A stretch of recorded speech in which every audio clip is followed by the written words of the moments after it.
Selamat malam, rekan-rekan semua. Mari kita memulai persekutuan doa dan pendalaman firman Tuhan pada malam hari ini.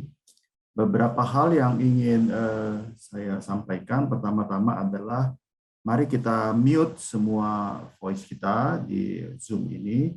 Kita kasih mute supaya suara-suara yang dari rumah kita, tempat kediaman kita tidak mengganggu jalannya persekutuan doa acara malam ini. Yang kedua adalah kita bisa pakai earphone supaya kualitas suara kita menjadi lebih baik, kita mendengarnya baik waktu puji-pujian dan sebagainya. Yang ketiga adalah kita bisa mengatur volume suara kita. Kalau terlalu keras, kalau pujiannya kita mungkin terlalu keras, Anda bisa kecilkan volumenya. Kalau terlalu pelan, Anda bisa naikkan volumenya. Ya. Jadi bisa diatur sendiri volumenya. Saya sudah menyetelnya dalam posisi standar. Demikian. Yang berikutnya adalah kita boleh cari posisi duduk atau posisi ibadah kita dengan yang baik, posisi yang terbaik, supaya waktu doa tidak membawa kita ke dalam mimpi kali ya, ke dalam ngantuk gitu ya. Karena waktu doa ada lagu, ada kita doa dan sebagainya. Ya. Kita cari posisi yang baik, dan mari kita menikmati persekutuan doa dan pendalaman Alkitab. Mari kita nikmati, dan kita boleh mendapatkan berkat Tuhan, pembaharuan dari Tuhan lewat acara, lewat ibadah kita pada malam hari. Ya.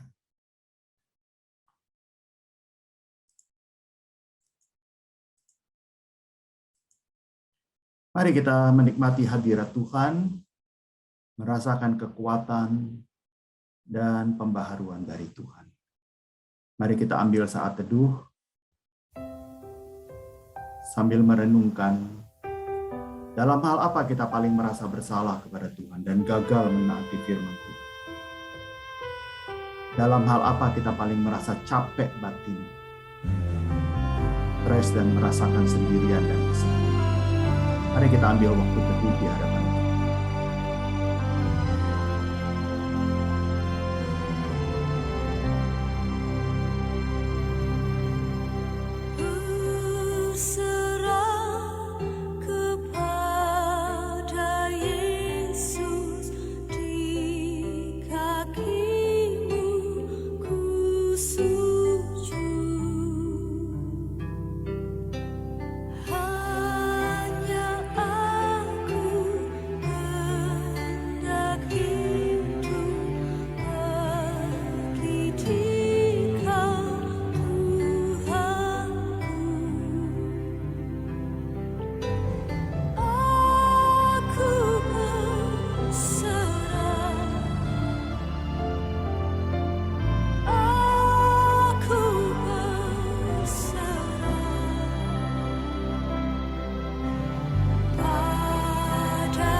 Ya Tuhan, berkatilah acara doa kami malam ini.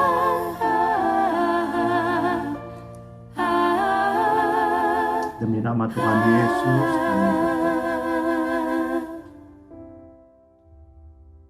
Tuhan yang pimpin jalanku, tiada yang ku takutkan. Rahmat-Nya sungguh melimpah yang mempedulikanku. Dalam imanku terhibur dan damai ku dapatkan. Apapun yang menimpaku, ada Tuhan sertaku. Apapun yang menimpaku, ada Tuhan sertaku. Tuhan yang pimpin jalanku pada jalan berliku. Anugerah-Nya tersedia, Ia beriku roti hidup. Langkahku letih dan lemah, jiwaku pun dahaga. Air hayat dipancarkan, ku senang menerimanya. Air hayat dipancarkan, ku senang menerimanya.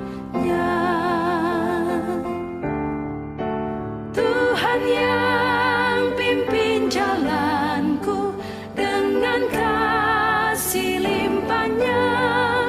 Dibawanya ku ke surga, ke tempat rumah Bapa. Ku kan bangkit bersamanya menuju tempat mulia. Selamanya ku puji Dia, Ya yang pimpin jalanku. Selamanya ku puji Dia, Ya yang pimpin jalanku.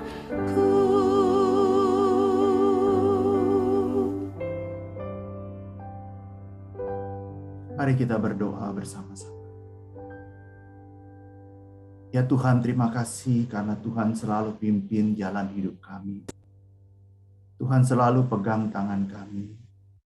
Tuhan selalu memelihara kebaikan demi kebaikan Tuhan. Selalu ada di dalam kehidupan kami. Hanya seringkali kami tidak bisa melihat kebaikan Tuhan. Oleh karena 1-2 perkara dalam hidup kami yang kami rasakan itu sebagai sebuah kepahitan hidup kami. Seringkali kami tidak bisa melihat kebaikan sesama kami.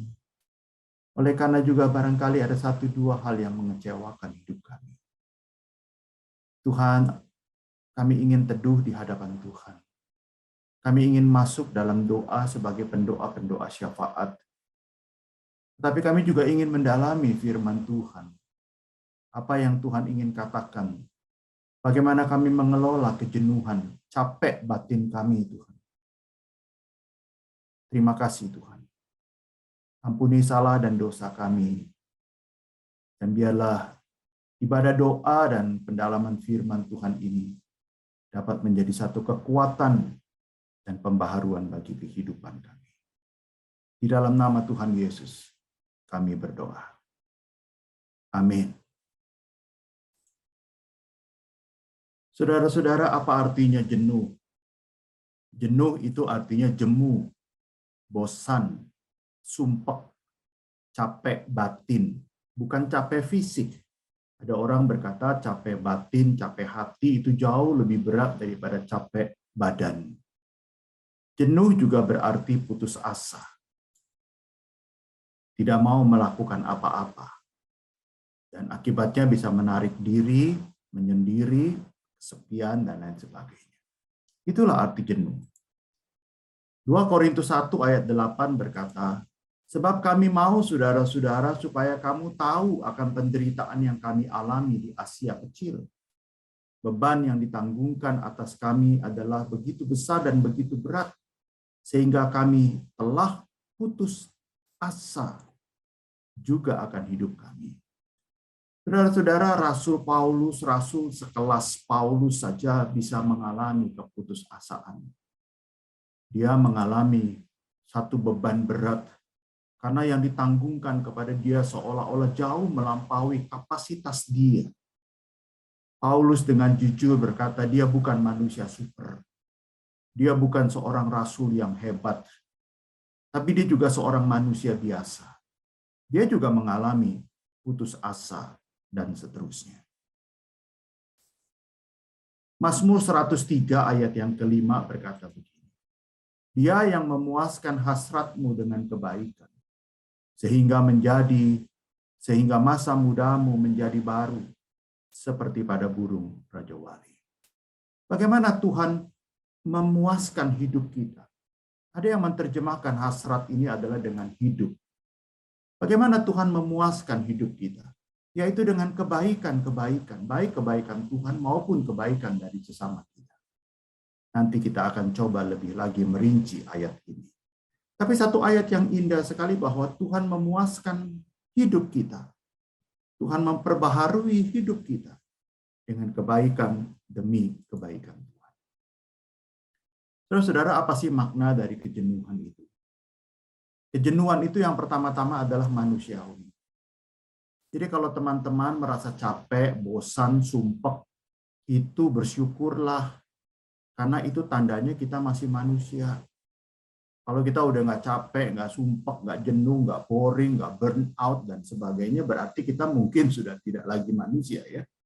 Capek, bosan, sumpek, jenuh, frustasi, itu adalah bagian dari kemanusiaan kita. Jadi apa sih maknanya kalau jenuh? Apa artinya kalau jenuh? Artinya adalah bahwa kita masih manusia. Kita manusia yang terbatas. Kita manusia yang lemah.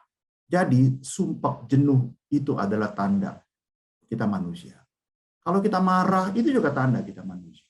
Kalau kita merasa sakit, itu juga tanda kita manusia. Jadi, lihatlah itu sebagai sebuah tanda bahwa kita itu masih manusia. Dan kita manusia yang biasa, kita manusia yang terbatas, kita manusia yang normal. Tetapi apa makna kejenuhan yang kedua? Artinya adalah kita harus stop dari rutinitas. Dan sejenak memasuki masa istirahat. Kalau kita jenuh, itu tandanya kita mesti stop. Sejenak kita berhenti dari rutinitas. Toh di gereja juga begitu kan. Majelis harus stop 1 periode atau 2 periode. Lalu setelah 2 periode masuk beristirahat 1 periode. Tetapi ketika kita beristirahat itu bukan berarti kita bersantai-santai. Oh tidak. Ada bagian-bagian yang kita lakukan. Artinya kita harus memperbaharui hidup kita, kita harus memperbaharui skill kita, dan sebagainya. Apa artinya jenuh? Apa maknanya jenuh? Itu tanda kita mesti stop. Mungkin kita udah lama nggak bersama dengan keluarga, jalan-jalan begitu ya. Mungkin juga udah terlalu lama kita tidak berdiam diri untuk introspeksi diri dan sebagainya. Yang ketiga adalah tanda harus berkreasi dan berekreasi. Sudah lama kita tidak kembangkan variasi dan kreativitas atau studi penyegaran barangkali. Ya, sudah lama barangkali kita juga tidak berekreasi dengan keluarga kita dan sebagainya. Itu makanya kita katakan kalau kita jenuh itu artinya kita manusia. Itu artinya kita stop coba. Mau 1 hari, 2 hari, ya. Atau itu tandanya kita harus mulai berkreasi. Hidup kita terlalu monoton. Kita bertahun-tahun menjalani kehidupan itu seperti flat, rata, tidak ada kreasi apa-apa. Mungkin saatnya kita berkreasi. Saya punya kebiasaan unik begitu ya. Kalau misalnya saya sudah capek, saya sudah jenuh, mungkin kamar tidur saya robah posisinya. Ya, mungkin juga spraynya saya ganti dengan yang mungkin kadang-kala saya ganti dengan warna-warna yang lebih mencolok, atau satu kali saya pernah ganti dengan spray dengan gambar-gambar kartun Tom and Jerry begitu ya, dan sebagainya. Atau kadang-kadang saya rubah posisi lemari, sebentar menghadap ke timur, ke barat, ke utara, dan sebagainya. Seolah-olah saya mendapatkan satu ruangan baru. Padahal itu ruangan yang sama. Kita berkreasi. Kadang-kadang kita pelayanan begini terus. Kadang-kadang kita harus berhenti dan kita memulai kreasi dan variasi baru. Barangkali kita melayani sekarang di anak atau berganti kepada komisi yang lain, ada variasi baru dan kreativitas baru. Atau kita berhenti untuk baca buku, studi penyegaran, dan sebagainya. Ternyata makna kejenuhan itu menjadi berkat buat kita. Yang keempat, tanda kita harus berganti dari satu comfort zone kepada comfort zone yang lain. Tentu saja ini memerlukan satu hal yang panjang, yang makan waktu dan sebagainya. Berganti dari satu tempat ke tempat yang lain, berganti dari satu kota ke kota yang lain, mencoba sejenak beberapa minggu, ya. Kadang-kadang kita ke rumah mama kita di luar kota, ke rumah orang tua kita di luar kota, dan sebagainya. Kita coba berhenti sejenak untuk seperti itu. Makna kejenuhan adalah tanda kita harus berhenti, tanda kita harus stop. Apa itu penyebab kejenuhan? Adanya gap antara harapan dan kenyataan. Dalam hidup ini, saudara-saudara, ada banyak kenyataan itu nggak sesuai dengan harapan kita. Ada barangkali sebetulnya dalam hidup kita juga sampai kapanpun harapan itu nggak, kenyataan atau harapan itu tidak bisa terpenuhi dalam kenyataan, bahkan kenyataan juga tidak sesuai dengan harapan. Adanya gap antara harapan dan kenyataan. Ini problem terbesar dari kehidupan kita, rekan-rekan.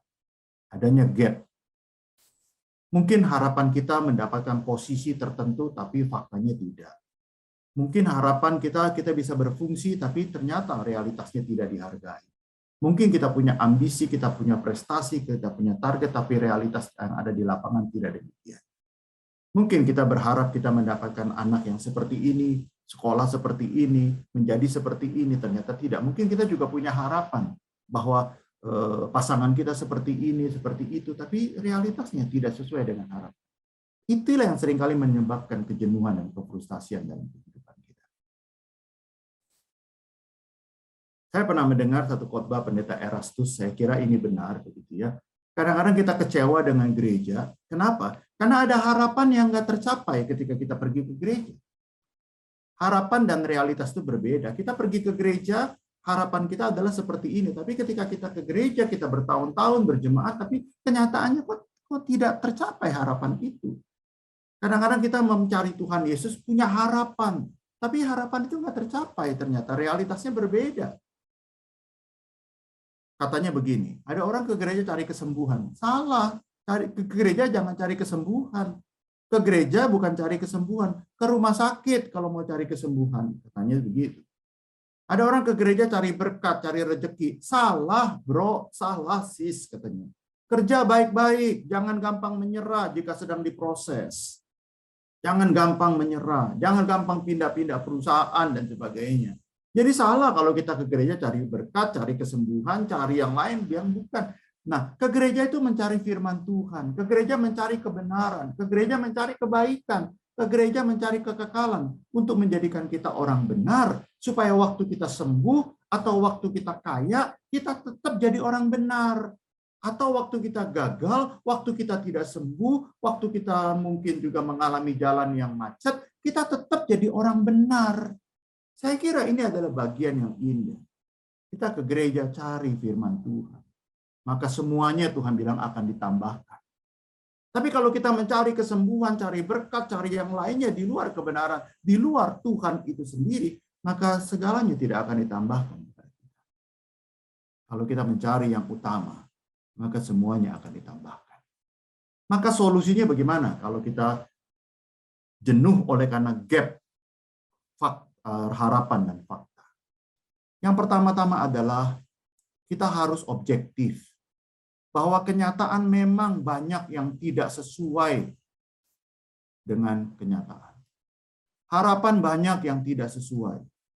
Tetapi seharusnya kita tidak kehilangan fungsi hidup kita. Kita harus objektif. Memang kenyataan banyak yang tidak sesuai dengan harapan kita.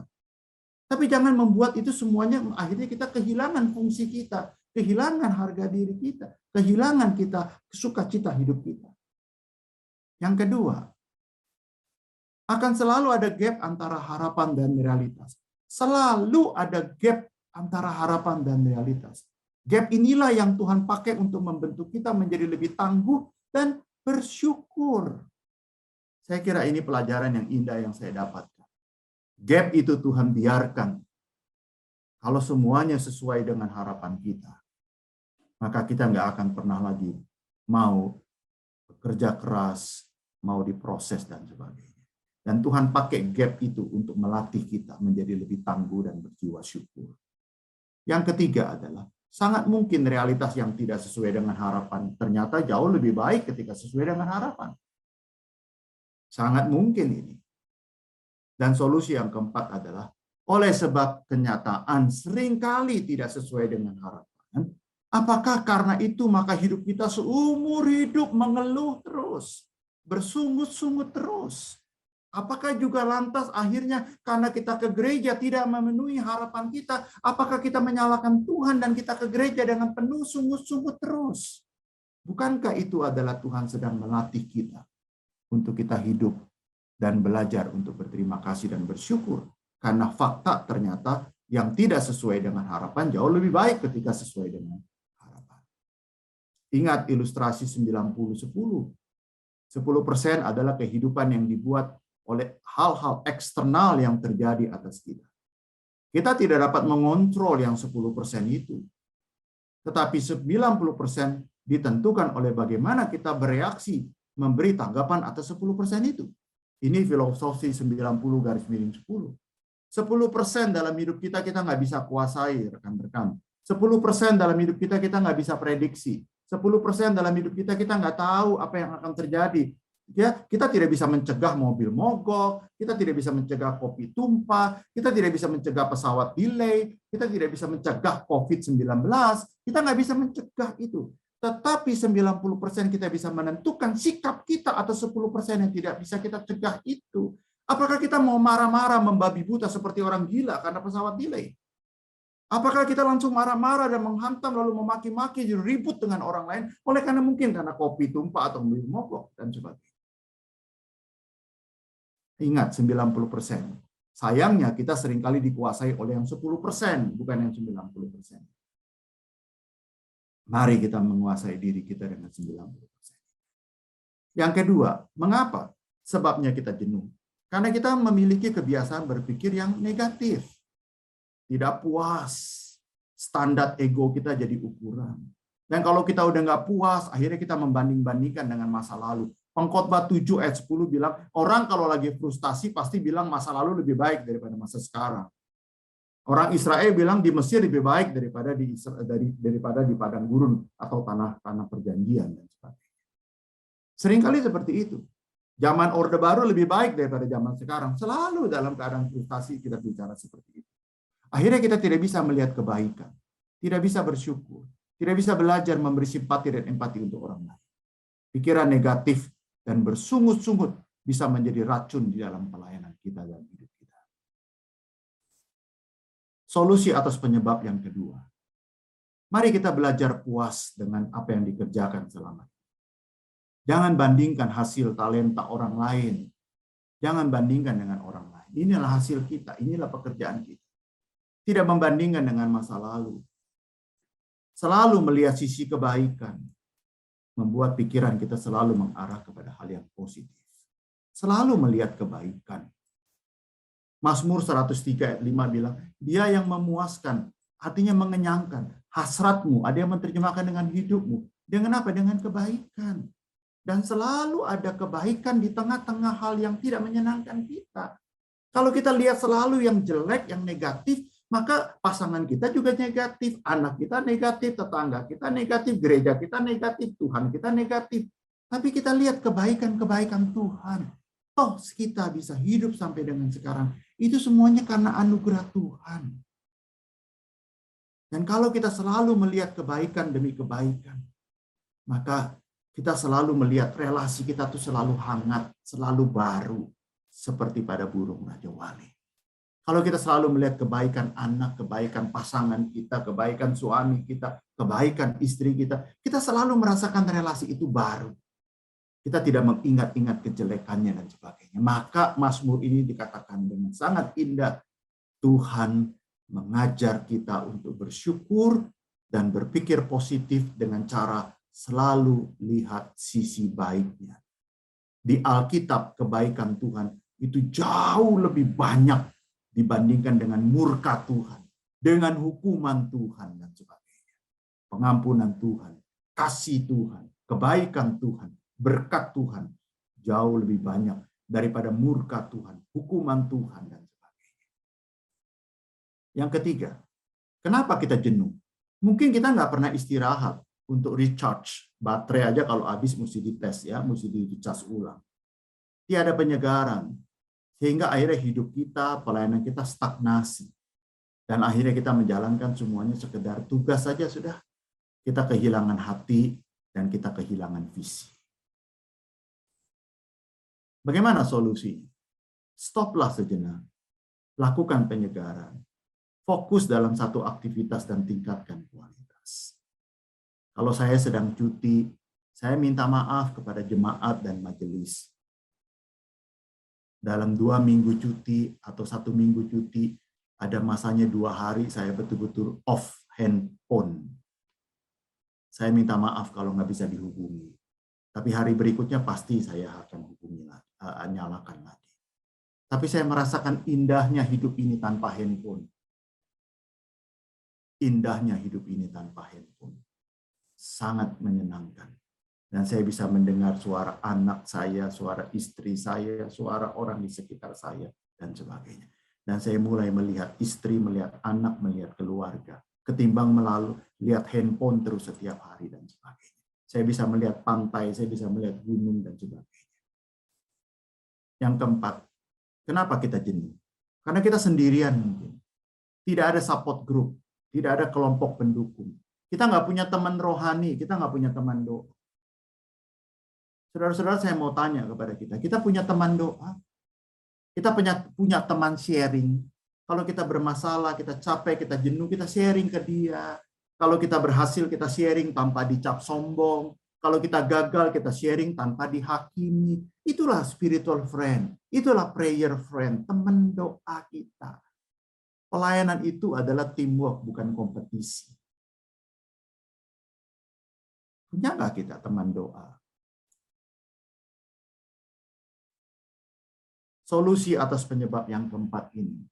Bilangan 11 ayat 14. Aku seorang diri tidak dapat memikul tanggung jawab atas seluruh bangsa ini. Terlalu berat. Ini Musa ngomong gini kepada Tuhan. Terlalu berat Tuhan bagiku. Aku seorang diri nggak bisa pikul tanggung jawab keluargaku. Misalnya seperti itu kita ngomong. Aku nggak bisa. Terlalu berat bagiku. Maka Tuhan memberikan tim 70 tua-tua. Ini menjadi support grupnya dari Musa. 2 Korintus 1 ayat 11, karena kamu juga turut membantu mendoakan kami, supaya banyak orang mengucap syukur atas karunia yang kami peroleh.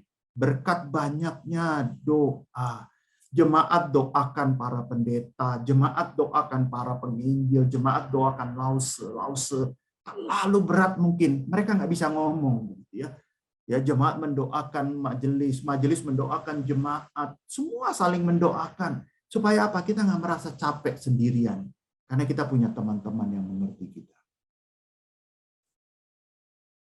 Saya punya istilah safe. Apa itu safe?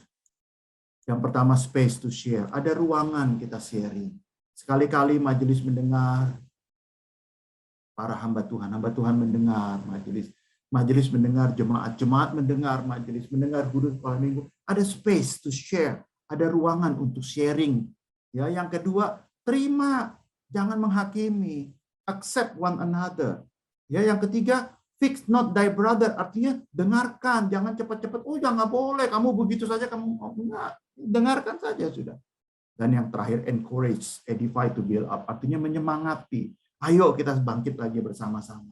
Inilah yang kita sebut dengan safe, ya, suasana safe. Kalau kita ngobrol seperti Galatia 6 ayat 2, bertolong-tolonganlah menanggung bebanmu, demikianlah kamu memenuhi hukum Kristus.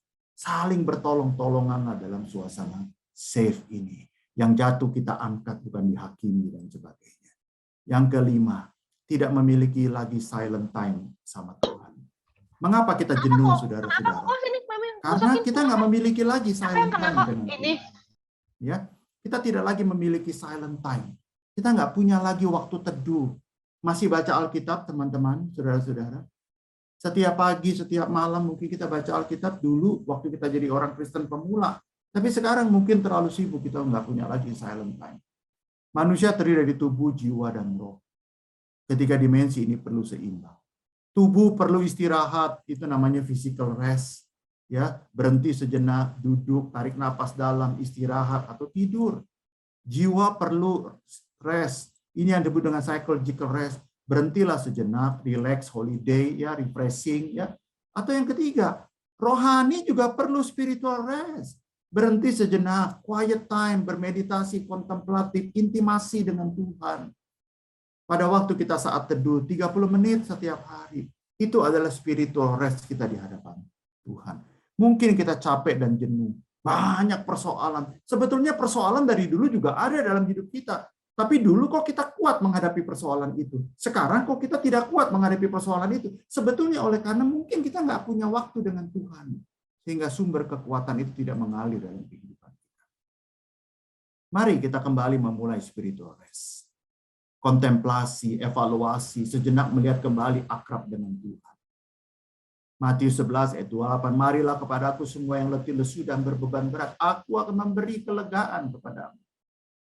Matius 14 ayat 23, dan setelah orang banyak itu disuruhnya pulang, Yesus naik ke atas bukit untuk berdoa seorang diri.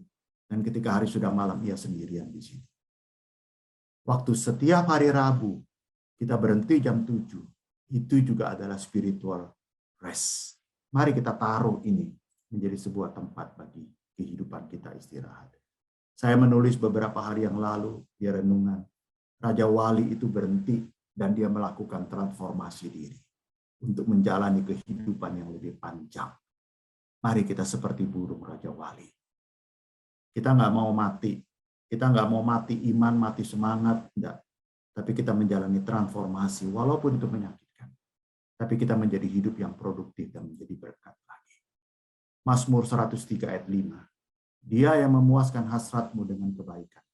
Sehingga masa mudamu menjadi baru seperti burung Raja Wali. Penyebab kejenuhan. Gap antara harapan dan kenyataan. Memiliki kebiasaan berpikir negatif. Tiada istirahat. Sendirian, tidak memiliki support group. Tidak memiliki lagi saat teduh bersama-sama dengan Tuhan. Akibatnya apa? Hidup kita menjadi monoton. Sekedarnya. Kreativitas kita mati. Dan kita sering kali sensitif dan emosi dan relasi kita terganggu. Hidup dan pelayanan kita menjadi beban berat. Mari kita mulai saat teduh kita dengan lebih rutin. Mari kita punya teman-teman, support group kita. Kita tidak sendirian. Mari kita belajar bahwa memang fakta banyak yang tidak sesuai dengan harapan. Tapi saya menerimanya dengan ucapan syukur. Mari kita nikmati lagu ini. Hanya kepadanya ku kan berlari. Di saat aku bimbang dalam hidup. Yang aku percaya dalam hadiratnya. Ada kekuatan yang baru.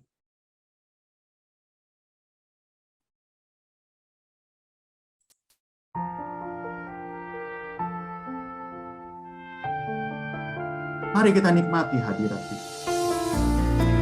Dan menikmati lagu ini. Tuhan beri kekuatan baru. Amin.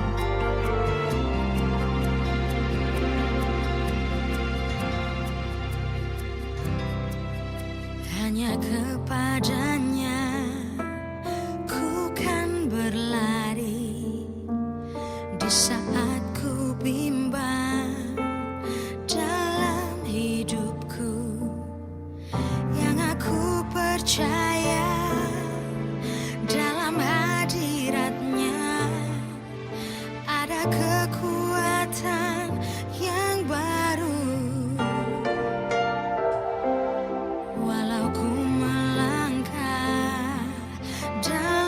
Tekanan, badai pencobaan datang menghadang. Yang aku percaya dalam hadirat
Mari kita doa hening, saudara-saudara. Mari kita nikmati hadirat Tuhan. Mungkin kita jarang berdiam diri, saatnya kita beberapa menit ini hanya berdiam diri. Hanya satu face to face dengan Tuhan, one to one dengan Tuhan. Apa saja yang menjadi beban berat kehidupan kita sekarang ini? Mungkin sulit kita sharingkan kepada orang lain. Mari kita berdiam diri dan kita berdoa kepada Tuhan. Mari kita melakukan kontemplasi di hadapan Tuhan. Kita nikmati hadirat Tuhan.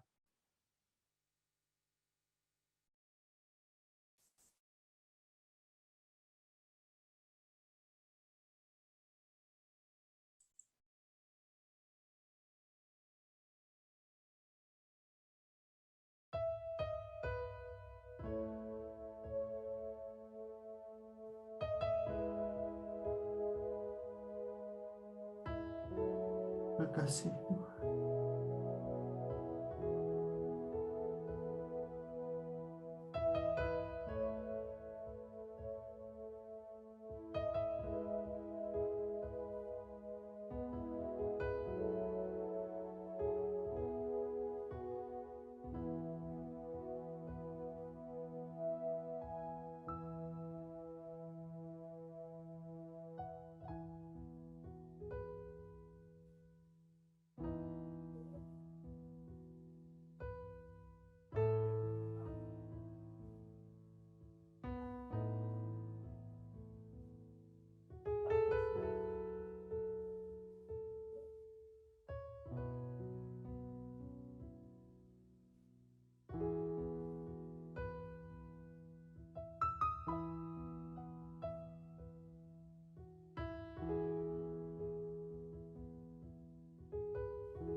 Bapa kami dalam sorga,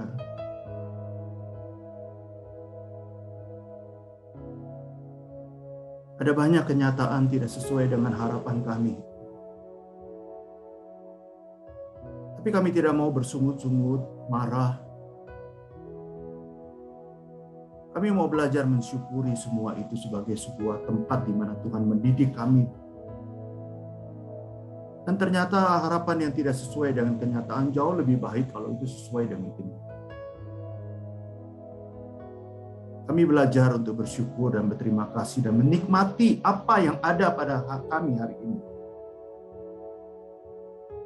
Kami tidak mau itu menjadi akar kepahitan dalam hidup. Jangan membuat pikiran kami selalu negatif, ya Tuhan.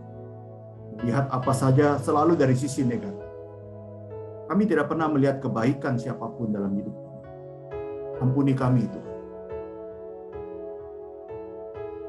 Ajar kami selalu positif dan melihat kebaikan demi kebaikan. Pasangan kami, anak kami, keluarga kami, mertua kami, gereja kami.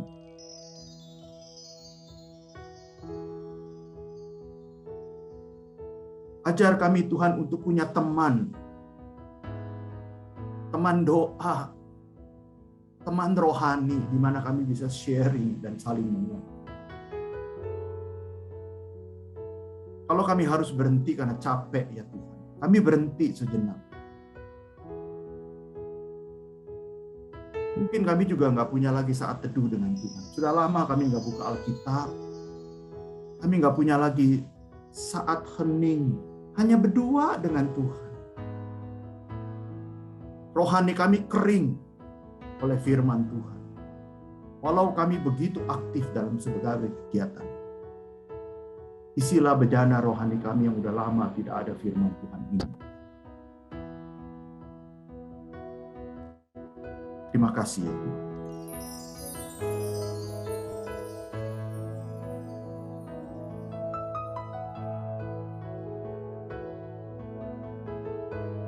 Kiranya kekuatan Tuhan terus-menerus atas kehidupan kami. Sehingga semua ini menjadi kami lebih tangguh, lebih kuat, dan terus berjalan di dalam kesetiaan kami kepada-Mu. Terima kasih Tuhan. Terpujilah Engkau Tuhan, kekal sampai selama-lamanya.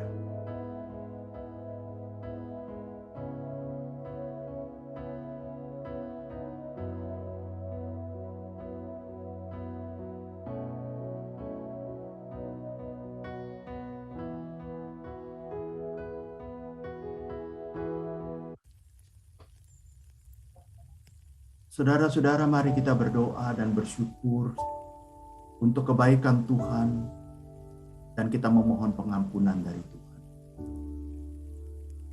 Mari kita bersyukur untuk kebaikan Tuhan. Mari kita bersyukur untuk kebaikan keluarga kita. Mari kita bersyukur untuk kebaikan pasangan kita. Mari kita bersyukur untuk kebaikan gereja kita. Mari kita bersyukur untuk kebaikan kota kita, Tasikmalaya. Mari kita bersyukur. Semuanya bersyukur untuk kebaikan dan kebaikan Tuhan. Mari kita bersyukur kepada Tuhan.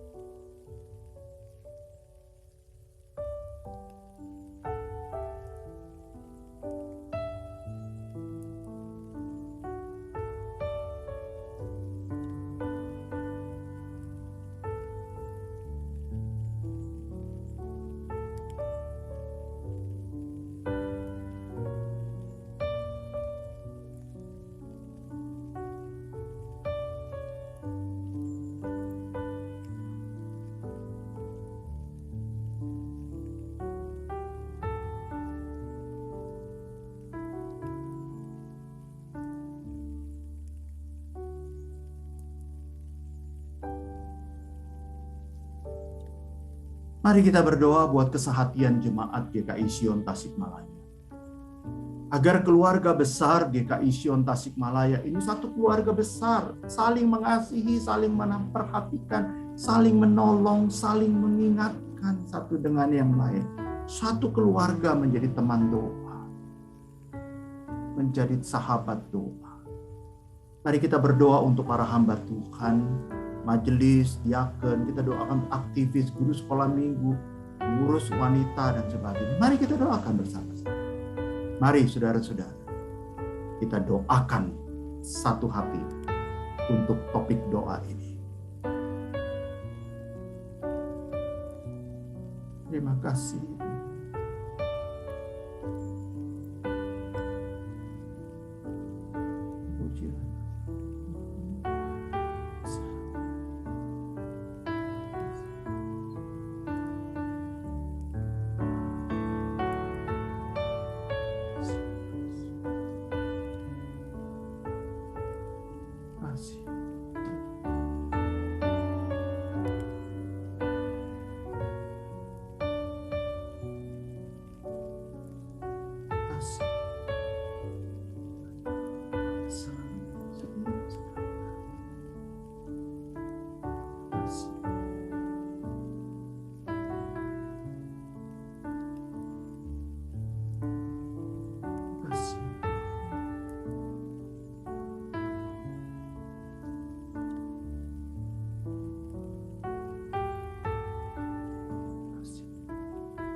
Kaum pria, saya mohon doakan untuk perayaan Natal, baptisan kudus, Natal KW klasis, dan sebagainya. Sementara kaum wanita, saya mohon mendoakan untuk pernikahan kudus Johan dan Maria Elizabeth 11 Desember 2021 di GKI Sion. Mari pria dan wanita, serentak kita mendoakan dua topik doa ini. Mari kita berdoa.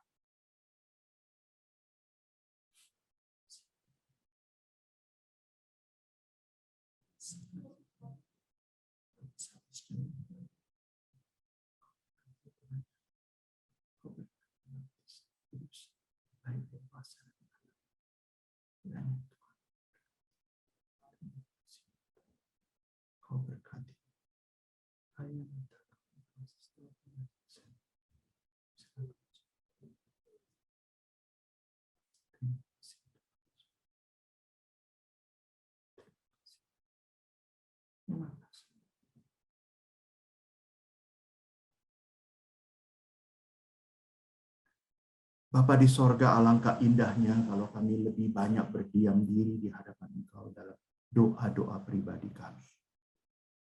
Di akhir persekutuan ini kami mau mendoakan, berilah kekuatan kepada kami, supaya kami dapat mengelola kejenuhan kami berdampak positif, bukan menjadi negatif. Tuhan berkati GKI Sion Tasikmalaya, supaya GKI Sion terus bertumbuh dan bertambah, ya Tuhan. Bertumbuh iman kerohaniannya, bertambah jemaatnya satu demi satu, sehingga banyak orang boleh diselamatkan. Dan GKI Sion ini menjadi berkat, membawa kabar baik keselamatan bagi orang lain yang belum percaya Tuhan. Berikan kesehatian kami semuanya. Inilah rumah rohani kami, Tuhan. GKI Sion. Kami belajar mencintai rumah kami ini, Tuhan. Kami selalu melihat inilah kebaikan demi kebaikan masih banyak dibandingkan dengan hal-hal yang mungkin kami rasakan tidak puas. Tuhan berkati rumah rohani kami. Tuhan berkati semua program-programnya. Terima kasih Tuhan. Pada akhirnya kami bawa diri kami ke dalam tangan-Mu. Tuhan berkatilah kami. Tuhan pimpinlah hidup kami. Tuhan berkatilah kami satu persatu.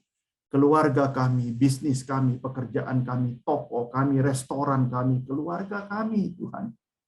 Ya Tuhan, selalu pegang tangan kami dan terus perbaharui kami, agar masa muda kami, masa hidup kami selalu baru seperti pada burung Raja Wali. Diberkati saudara-saudara sekalian. Anugerah damai sejahtera, kekuatan dan pembaruan di dalam Tuhan Yesus Kristus. Amin.